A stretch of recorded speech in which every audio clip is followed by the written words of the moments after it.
E aí pessoal, tudo bem? Aqui Paulo Brainer, só avisando para vocês antes de começar a nossa aula que a vacinação contra a Covid-19 já está disponível para os adolescentes a partir dos 12 anos. Então não fica de fora dessa, pois é importante que todos estejam vacinados. A vacinação acontece todos os dias, de segunda a sexta, a partir das 8 até as 15 horas. Sábados e domingos, das 8 ao meio-dia, lá na quadra da Escola Pereira Carneiro. Os adolescentes que estão na zona rural devem procurar a unidade de saúde mais próxima e fazer o agendamento da vacina, tá? É importante que vá acompanhado de um responsável maior de 18 anos. Então, galera, tá esperando o quê? Vamos juntos combater esse vírus. Atenção porque vai começar a aula de História. Olá, alunos da Rede Municipal de Educação, em especial você que faz parte dos sextos anos. Eu sou o professor Adriano e hoje nós teremos mais uma aula de História, a aula número 18. Então contamos com a sua participação. Quem porventura está sem os materiais, corre, pega caderno, caneta, lápis, enfim, materiais para no decorrer da aula vocês fazerem possíveis anotações. Beleza? Vamos para mais uma aula de História, a aula número 18, e contamos com a sua participação. Antes de nós começarmos, pessoal, o conteúdo da nossa aula de hoje, nós vamos fazer a correção da nossa última atividade, que foi a atividade da aula número 17. Questão 1. Por qual motivo as mulheres na Grécia Antiga não podiam participar dos debates políticos? A alternativa correta é a alternativa C, pelo motivo de não serem consideradas cidadãs. Questão 2. Levando em consideração o papel das mulheres na Grécia Antiga, assinale a alternativa que preenche correta e respectivamente o fragmento a seguir. As mulheres casadas utilizavam véu para sair de casa, não podiam sair sozinhas e muito menos falar com ninguém no caminho. Então a questão 2, a alternativa correta é a alternativa B. Questão 3. Abaixo encontram-se algumas das principais divindades femininas da mitologia grega, exceto qual das alternativas abaixo não faz parte aí de uma divindade feminina da mitologia grega. A alternativa que não faz parte é a alternativa A, Ísis. Questão 4. Levando em consideração a educação, as mulheres gregas mais novas eram educadas por quem? A alternativa correta é a alternativa D, pelas mulheres mais velhas da família. E por fim, a questão 5. Afrodite é uma das principais divindades da mitologia grega. Ela ficou comumente conhecida como sendo a deusa da beleza e do amor. Então a questão 5, a alternativa correta é a alternativa C. Fizemos a correção da atividade da nossa última aula, da aula 17, e hoje nós vamos falar, pessoal, sobre Roma, escravidão e trabalho livre. Então, prestem atenção, é um conteúdo top e eu espero aí de alguma forma contribuir com o conhecimento e a aprendizagem de vocês. A escravidão, pessoal, estava presente em muitas civilizações antigas, na civilização egípcia, mesopotâmica, grega e romana. Então, essas civilizações antigas, elas se destacaram por ser civilizações onde a gente encontrava a escravidão. Na nossa aula de hoje, nós vamos abordar a escravidão na Roma Antiga. Beleza? Vamos para o próximo slide. Como é que uma pessoa era escravizada na Roma Antiga? Na Roma Antiga, pessoal, uma pessoa tornava-se escrava de diversas maneiras, de diversas formas. Uma pessoa na Roma Antiga ela poderia se tornar escrava através da captura em guerras, né? Normalmente ali o vencido se tornava escravo, o vencido se tornava escravo pelo vencedor, né? Ele era capturado e automaticamente ele se tornava um escravo. Pelo não pagamento das dívidas, ali na Roma Antiga também você poderia se tornar escravo, né? Se alguma pessoa, porventura, não pagasse suas respectivas dívidas. Isso também era muito comum lá na Grécia, principalmente na cidade de Atenas. E também na Roma Antiga, uma pessoa também poderia se tornar escrava no nascimento. Isso mesmo, no nascimento. Pois os filhos de escravos, pessoal, automaticamente já nasciam condenados à escravidão. Então, toda aquela criança que fosse filho de um escravo, né, automaticamente essa criança também estava condenada à escravidão. Então, normalmente, na Roma Antiga, a pessoa se tornava escrava dessas três formas. Ou através de captura em guerras, ou se não pagasse suas dívidas, ou no nascimento, que seria justamente os filhos dos escravos. Beleza? Por esse motivo, gente, os escravos na Roma Antiga não queriam ter filhos, pois sabiam que seus filhos também se tornariam escravos. Então era muito comum na Roma Antiga as escravas não querer ter filhos, porque elas sabiam que quando seus filhos nascessem, automaticamente eles se tornariam escravos. Então era muito comum na Roma Antiga os escravos eles optarem por não ter filhos. Beleza? Eu separei para vocês aqui algumas das principais características do trabalho escravo. A economia na Roma Antiga, gente, ela era baseada no trabalho escravo, né?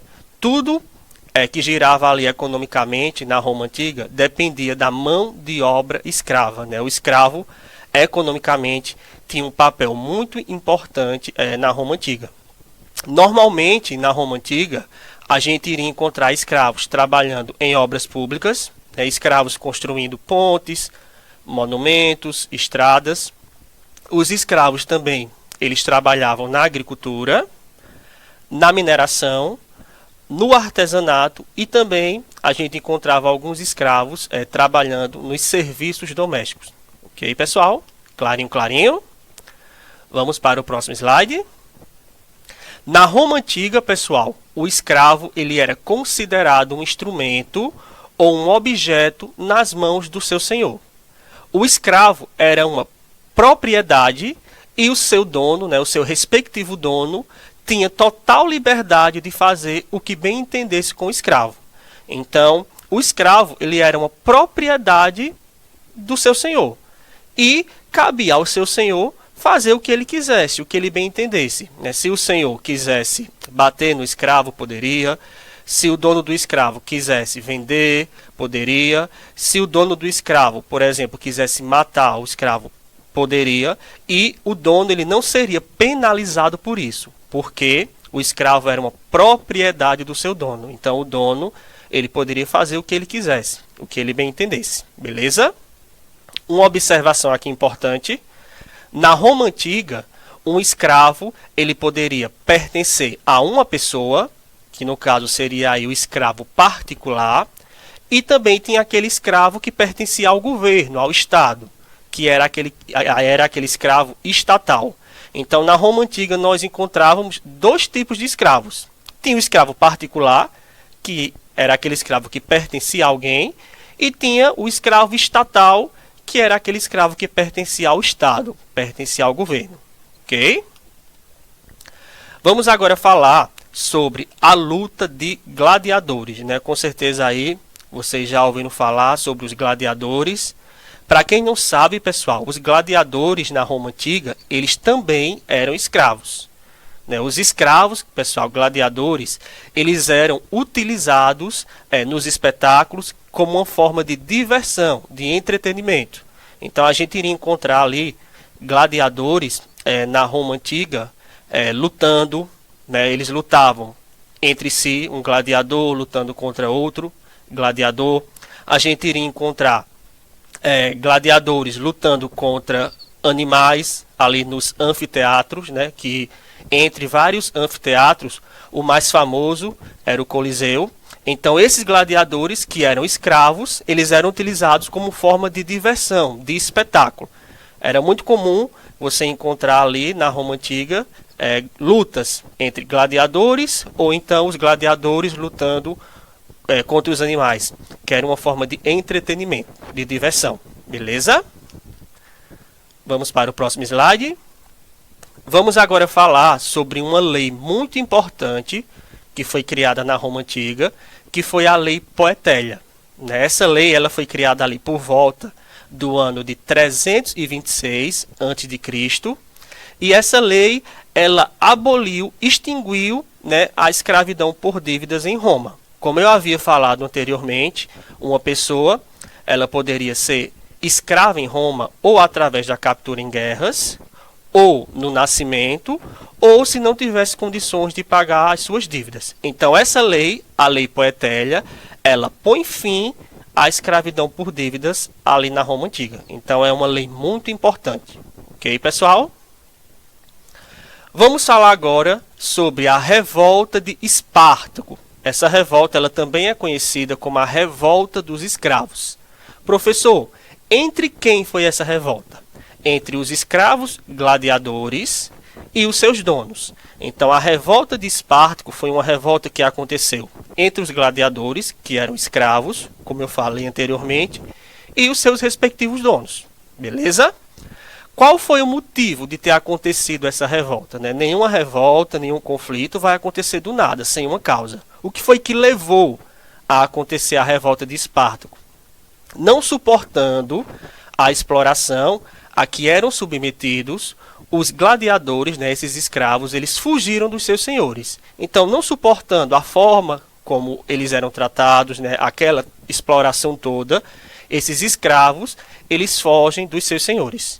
Como é que termina a revolta de Espartaco?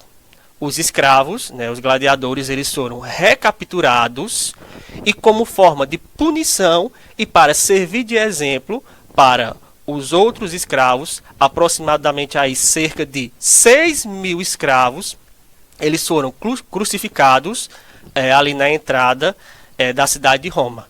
Então, após essa fuga, esses escravos eles foram recapturados e, para servir de exemplo e de punição, por eles tentarem fugir, eles foram crucificados ali na entrada da cidade de Roma, aproximadamente cerca de 6.000 escravos. Ok? Uma curiosidade aqui, uma observação importante. Essa revolta ela acabou recebendo o nome de Revolta de Espartaco em homenagem ao líder dos escravos, que era um guerreiro chamado Espartaco. Por isso que essa revolta ela acaba recebendo esse nome. Ok? Clarinho, clarinho. Aqui nessa imagem nós podemos ver a ilustração da crucificação desses cerca de 6.000 escravos aí, na entrada da cidade de Roma, que foi uma forma de punição e para servir de exemplo para os outros escravos. Ok, pessoal? Vamos agora falar sobre a liberdade dos escravos na Roma Antiga. A pessoa escravizada, pessoal, na Roma Antiga, ela poderia conseguir a tão sonhada liberdade, poderia conseguir a tão sonhada liberdade em algumas situações. Eu separei duas situações aqui para vocês, onde um escravo conseguia a liberdade. Primeira situação, quando o escravo estivesse morrendo. Então, se aquele respectivo escravo ele estivesse prestes a morrer, estivesse morrendo, o seu dono poderia conceder esse escravo a liberdade. Era uma das situações onde o escravo seria liberto.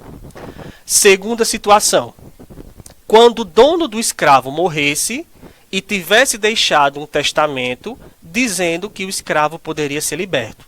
Então, por exemplo, eu tenho um escravo, eu estou prestes a morrer, eu posso deixar um testamento, libertando esse escravo. Então, quando eu morresse, por conta do testamento que eu deixei, o escravo automaticamente ele seria livre, seria liberto. Mas, se porventura eu morri, por exemplo, e eu não deixei o testamento, o que é que vai acontecer com esse escravo?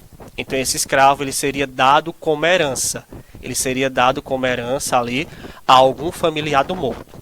Beleza? Clarinho, clarinho. Vamos para o próximo slide. Eu separei para vocês, pessoal, aqui algumas curiosidades, Você sabia? Cada romano de classe média tinha aproximadamente 3 escravos. Então, lá na Roma Antiga, né, cada pessoa ali da classe média tinha aproximadamente 3 escravos, e a sua importância na sociedade romana, ela era medida também pela quantidade de escravos que você tinha. Quanto mais escravos você tivesse, mais prestígio, mais importância você teria na sociedade romana. Outra informação aqui importante: quando o dono libertava o escravo, não tinha mais volta. O liberto não poderia voltar a ser escravo. Ele agora é um cidadão romano, todavia sem direito ao voto. Então não tem aquele negócio de alguém libertar o escravo e depois se arrepender e querer que esse escravo volte, né? Que aquela pessoa volte a ser escrava. Não tem isso. Libertou o escravo, não tem mais voto. O escravo, ele agora é livre, ok? Então esse escravo agora é liberto, ele é um cidadão romano, só que um cidadão romano sem direitos. Por exemplo, ele não poderia votar, não poderia ali interferir nas decisões políticas na cidade de Roma. Ok, pessoal? Aqui tem algumas referências, alguns links, alguns sites que foram utilizados para a elaboração do material. Muito obrigado pela participação de vocês. Fiquem com Deus e até a próxima aula. Tchau, fui!